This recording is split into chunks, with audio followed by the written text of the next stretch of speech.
बोले, इस प्रकार श्री कृष्ण से पांडु पुत्र युधिष्ठिर जी ने प्रश्न किया था, मैं तुमसे उनका संवाद कहता हूँ, सुनिए।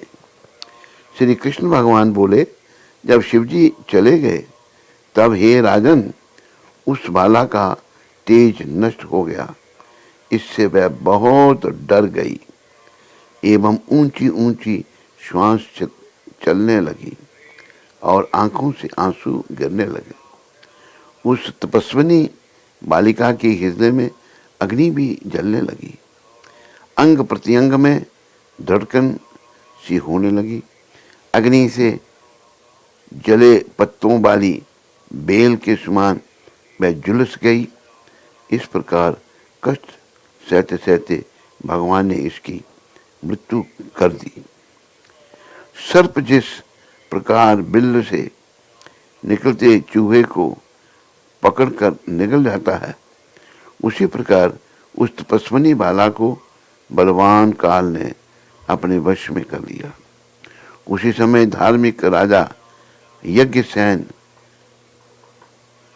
द्रुप यज्ञ की बहुत सी सामग्री एकत्रित कर यज्ञ कर रहे थे। उन्होंने उन्हीं के यज्ञ करते हुए यज्ञ कुंड से वही बाला सोने की कांति वाली प्रकट हुई, जो कि हे राजन द्रौपदी नाम से विख्यात हुई।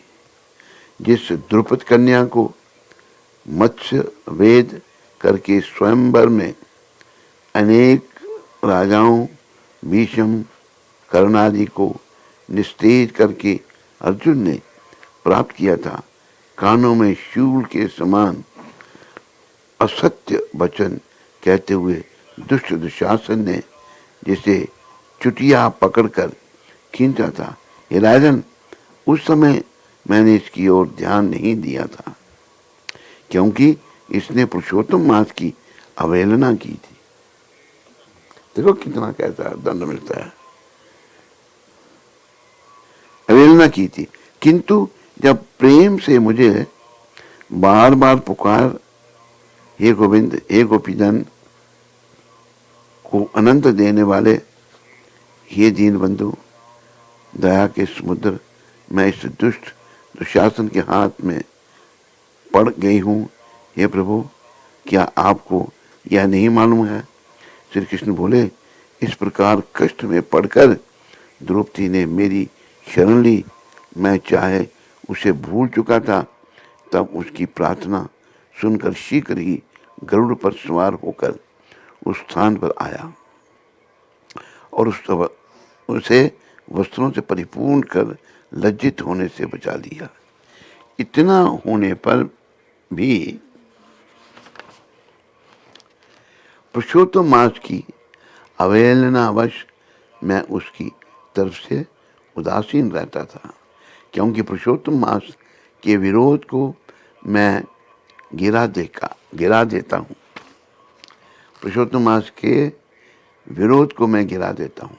इसलिए अब आगामी पुरुषोत्तम मास की तुम सेवा करो। 14 वर्ष पूरा होने पर तुम्हारा कल्याण होगा।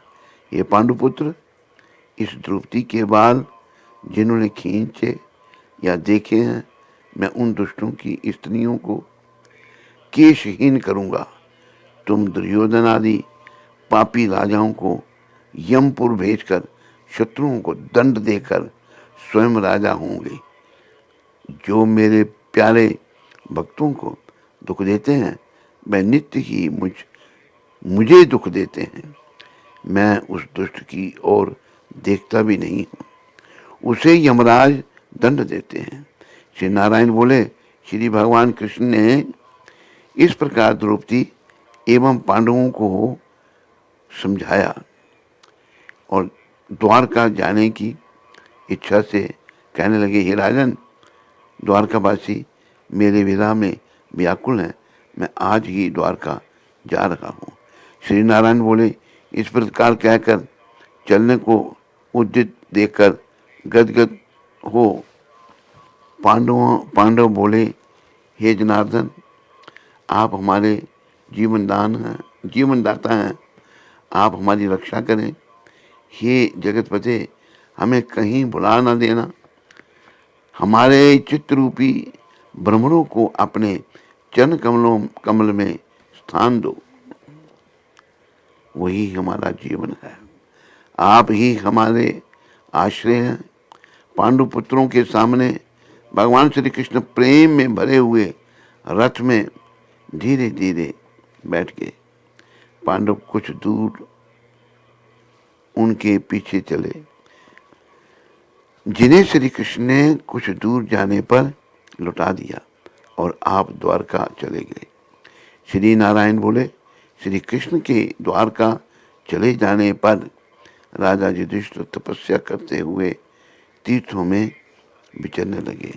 ये ब्राह्मण श्री भगवान के प्रिय पुरुषोत्तम मास में मन लगाकर भगवान श्री कृष्ण के वचनों को याद करके अपने भाइयों तथा द्रौपदी से बोले, हे भाइयों, आपने पुरुषोत्तम मास की महिमा तो सुनी ही है। पुरुषोत्तम की पूजा के बिना कैसे सुख प्राप्त हो सकता है। जिस प्राणी ने पुरुषोत्तम पूजन किया वही भारतवर्ष में धन्य है तथा श्रेष्ठ है।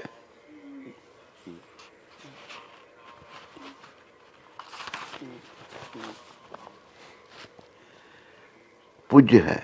इस प्रकार पांडवों ने सब तीर्थों में घूमते हुए पुरुषोत्तम मास आने पर उसका व्रत नियम पूर्वक किया। अंत में भगवान श्री कृष्ण की कृपा से 14 वर्ष पूर्ण होने पर उन्होंने निष्कंटक राज्य कर प्राप्त किया। इससे प्रथम भी दृढ़ धनवा सूर्यवंशी राजा पुरुषोत्तम मास के व्रत के प्रभाव से बड़ी सुख समृद्धि, पुत्र पौत्रादि का अपूर्व सुख तथा अनेकों भोग कर बड़े बड़े योगियों को दुर्लभ भगवान के लोक को प्राप्त हुआ। हे मुनि, इस मास का महात्म करोड़ों कल्प बीतने पर भी मुझ में कहने की समर्थ नहीं है। श्री बृहदारण्य पुरुषोत्तम मास महात्म्य 12वां अध्याय समाप्त। बोलो पुरुषोत्तम मास की, बोलो पुरुषोत्तम भगवान की, बोलो पतित पावन शिला प्रभुपाद की।